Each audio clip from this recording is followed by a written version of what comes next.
Trata-se aqui de denúncia oferecida em face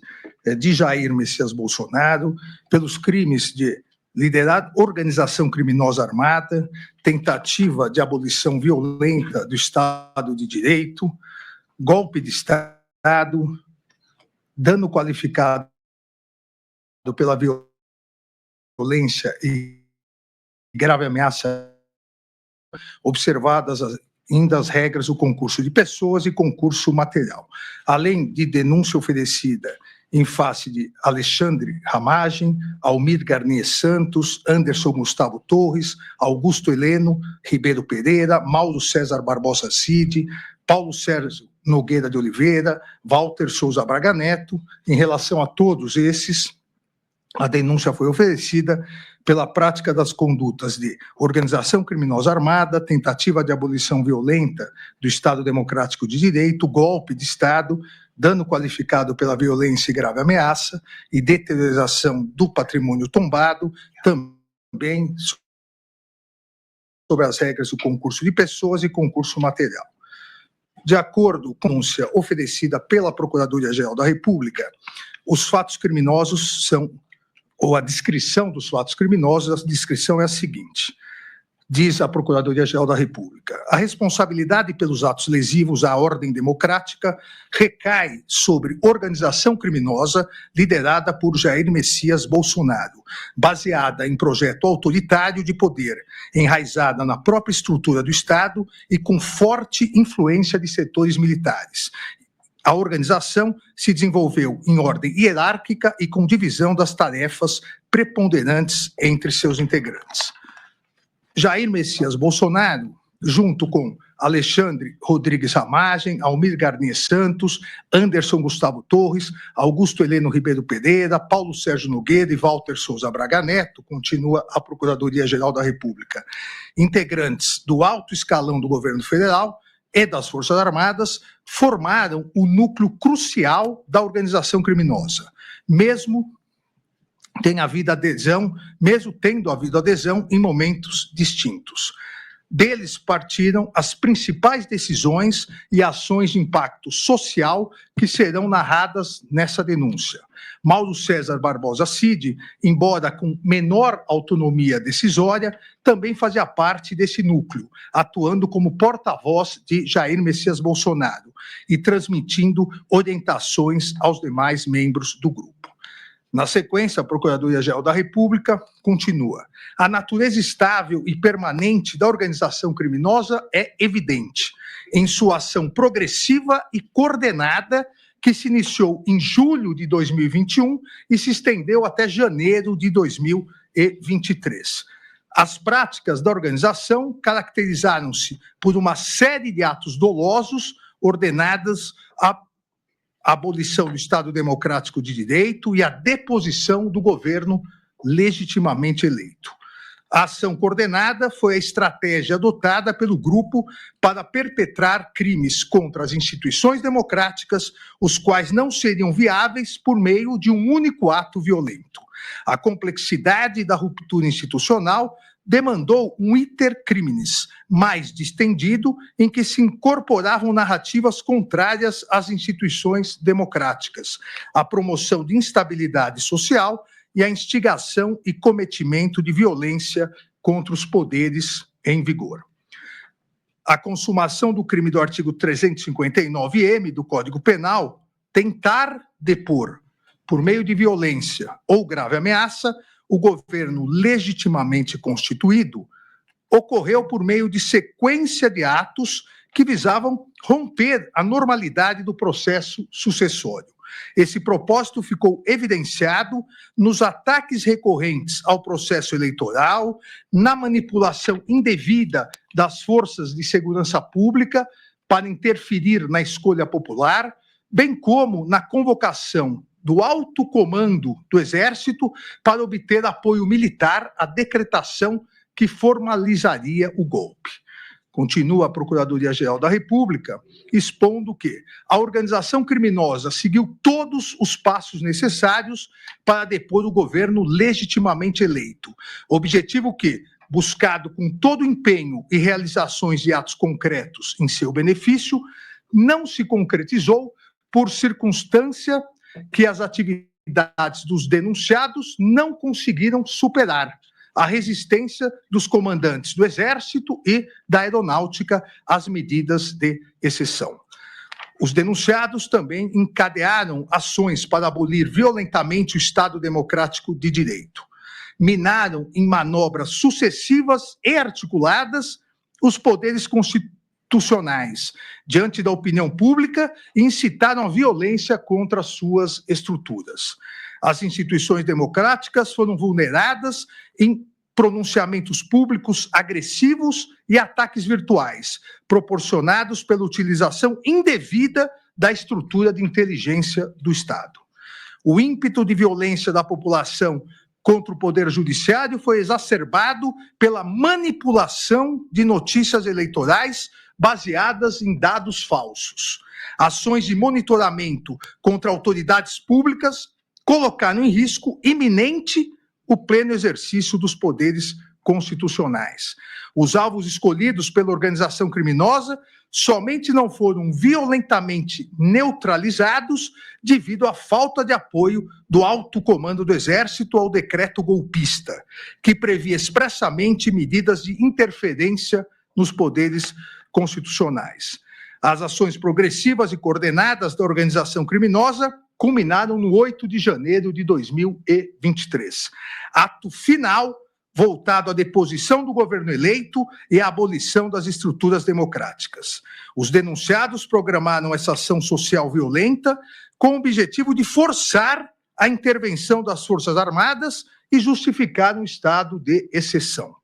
A ação planejada resultou na destruição, inutilização e deteriorização de patrimônio público, incluindo bens tombados. Todos os denunciados, diz a Procuradoria-Geral da República, em unidade de desígnios e divisão de tarefas, contribuíram de maneira significativa para o projeto violento de poder da organização criminosa, especialmente para a manutenção do cenário de instabilidade social que culminou nos eventos nocivos. A organização criminosa, por meio de seus integrantes, direcionou os movimentos populares e interferiu nos procedimentos de segurança necessários, razão pela qual responde pelos danos causados, conforme o artigo 163, parágrafo único, 1, 3 e 4 do Código Penal. É importante, diz a Procuradoria-Geral da República, dar relevo a que os tipos penais dos artigos 359-L e 359-M do Código Penal referem-se a crimes de atentado, que prescindem do resultado naturalístico para se consumar. A concretização desses tipos é verificada pela realização de atos executórios que serão detalhados a seguir, voltados a um resultado doloso, mesmo que este não tenha sido alcançado por circunstâncias alheias à vontade do agente. Ainda conclui a Procuradoria-Geral da República, em resumo, que evidenciou-se que os denunciados integraram a organização criminosa cientes de seu propósito ilícito de permanência autoritária no poder. Em unidade de desígnios, dividiram-se em tarefas e atuaram de forma relevante para obter a ruptura violenta à ordem democrática e a deposição do governo legitimamente eleito, dando causa ainda aos eventos criminosos de 8 de janeiro de 2023, na Praça dos Três Poderes. A partir disso, a Procuradoria-Geral da República denunciou pelos crimes já descritos anteriormente no relatório. Ainda, presidente, na cota de oferecimento da denúncia, em 18 de fevereiro de 2025, há pedidos da Procuradoria, inclusive a concessão de acesso a todas as defesas de todas as provas utilizadas na denúncia, inclusive a colaboração premiada. Em 19 de 2 de 2025, determinei a notificação dos denunciados com cópias da denúncia, da íntegra da colaboração premiada, uma vez que, mesmo a lei autorizando o sigilo da colaboração premiada até o momento do recebimento da denúncia, entendi por bem abrir o sigilo da colaboração premiada antes desse momento, para que todas as defesas pudessem, como fizeram, impugnar eventuais questões em relação à colaboração premiada. E, então, a notificação dos denunciados com cópias da denúncia, da íntegra da colaboração premiada e da decisão, e da minha decisão, para oferecimento de respostas no prazo de 15 dias, como determina expressamente o artigo 4º da Lei 8.038, de 1990, que rege os procedimentos nos tribunais superiores e no Supremo Tribunal Federal. Assim como já me adiantei, determinei o levantamento do sigilo da petição 11.767, no qual foi homologado o acordo de colaboração premiada, firmado entre a Polícia Federal e Mauro César Barbosa Cid. Na mesma data, ainda deferi o pedido da Procuradoria-Geral da República e autorizei a todas as defesas o amplo acesso aos elementos de prova já documentados nas PETs 11.108, 11.552, 11.781, 12.159, 12.732, para pleno conhecimento das investigações relacionadas a todos os denunciados. Determinei ainda que a Secretaria Judiciária disponibilizasse as referidas mídias e gravações no acompanhamento processual, da mesma maneira que foram disponibilizados todos os documentos. Todos os denunciados foram devidamente notificados, apresentaram suas defesas prévias. Em resumo, as principais teses apresentadas pela defesa foram impedimento, suspeição e ausência de imparcialidade deste ministro relator e dos ministros Cristiano Zanin e Flávio Dino. Essas teses foram apresentadas pelas defesas dos denunciados Anderson Gustavo Torres, Augusto Heleno Ribeiro Pereira e Paulo Sérgio Nogueira de Oliveira. Segunda tese, a incompetência do Supremo Tribunal Federal e, subsidiariamente, se não a incompetência do Supremo Tribunal Federal, a incompetência desta primeira turma, pleiteando o julgamento pelo plenário do Supremo Tribunal Federal. Essas teses defensivas foram apresentadas por Almir Garnier Santos, Anderson Gustavo Torres, Augusto Heleno Ribeiro Pereira, Jair Messias Bolsonaro, Paulo Sérgio Nogueira de Oliveira. Diversas nulidades que serão tratadas no momento adequado, como a ilegalidade na apresentação de resposta simultânea entre os acusados e o colaborador, ofensa ao princípio da indivisibilidade da ação penal, ausência de amplo e restrito acesso aos elementos de prova constante nos autos, existência de document dump, ilegalidade da decisão que determinou a instauração do inquérito 487, existência de prova ilícita e a chamada pesca probatória. Essas nulidades foram apresentadas em sua somatória pelas defesas de Augusto Heleno Ribeiro Pereira, Jair Messias Bolsonaro, Paulo Sérgio Nogueira de Oliveira, Walter Souza Braga Neto. Também foi apresentada a tese defensiva pela defesa de Jair Messias Bolsonaro de aplicação das regras do juízo de garantias ou algo semelhante nas ações penais originárias no âmbito desta Suprema Corte. As defesas de Jair Messias Bolsonaro e Walter Souza Braga Neto apresentaram, também como tese defensiva, a nulidade do acordo de colaboração premiada firmado entre a Polícia Federal e Mauro César Barbosa Cid. Por seu lado, a defesa de Mauro César Barbosa Cid apresentou o pedido de confirmação da validade da colaboração. Também pediram, na sequência, a inépcia da denúncia. Todas as defesas, de Alexandre Ramage Rodrigues, Almir Garnier Santos, Anderson Gustavo Torres, Augusto Heleno Ribeiro Pereira, Jair Messias Bolsonaro, Paulo Sérgio Nogueira de Oliveira e Walter Souza Braga Neto. Também todas as defesas alegaram ausência de justa causa para o oferecimento da denúncia. Na sequência, presidente, eu especifico mais o que cada defesa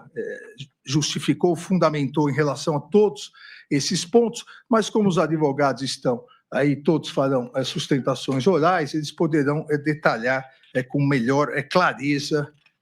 esses pontos apresentados nas defesas.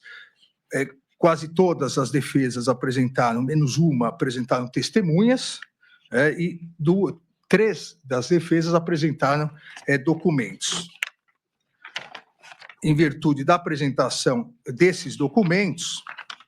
nos termos do artigo 5º da Lei 8.038, quando apresentados documentos pelas defesas na defesa prévia, é necessário que a Procuradoria se manifeste sobre o que foi apresentado. E a Procuradoria foi devidamente intimada e se manifestou sobre as defesas prévias em 13/3/2025.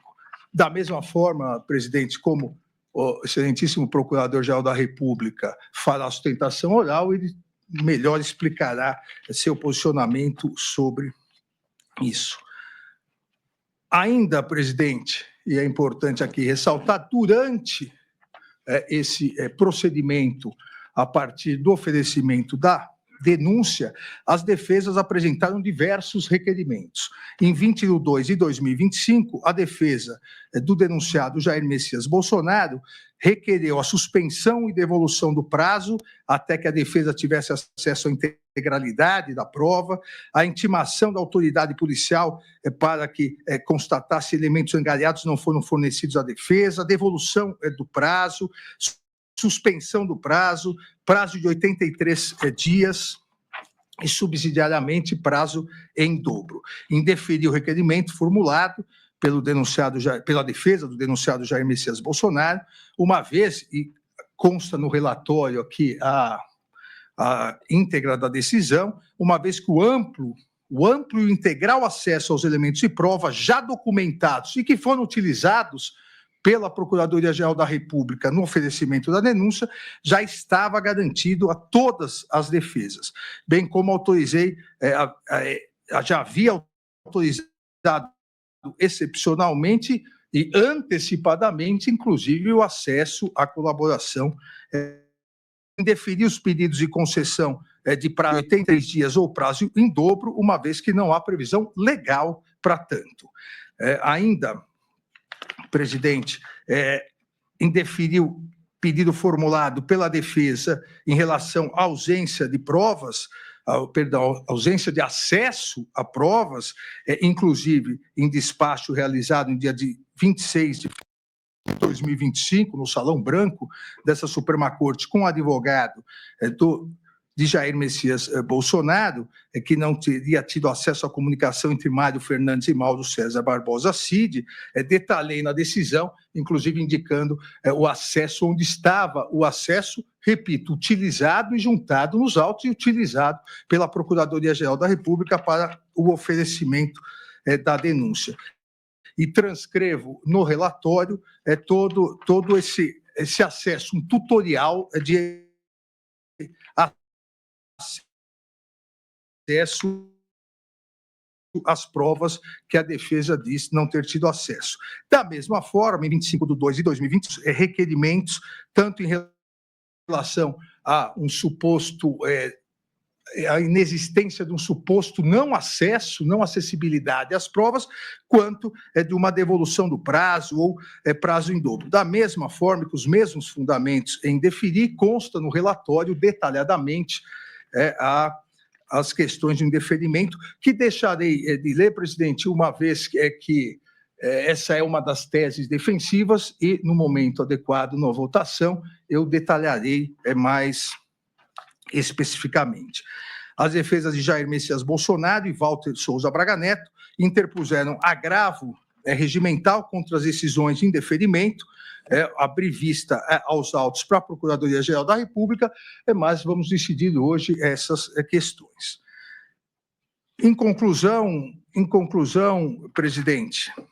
em 13/3/2025, após a apresentação das respostas pelas defesas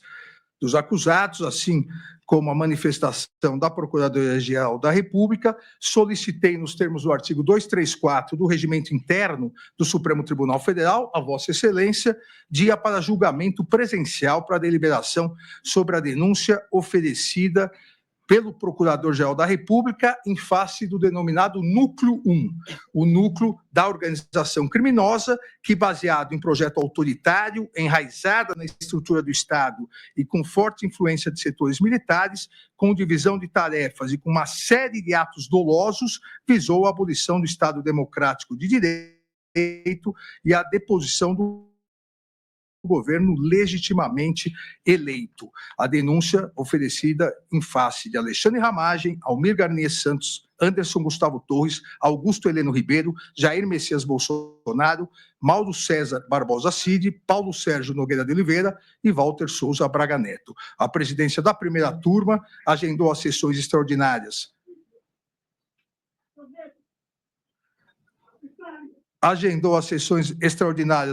para os dias 25 e 26 de março de 2025,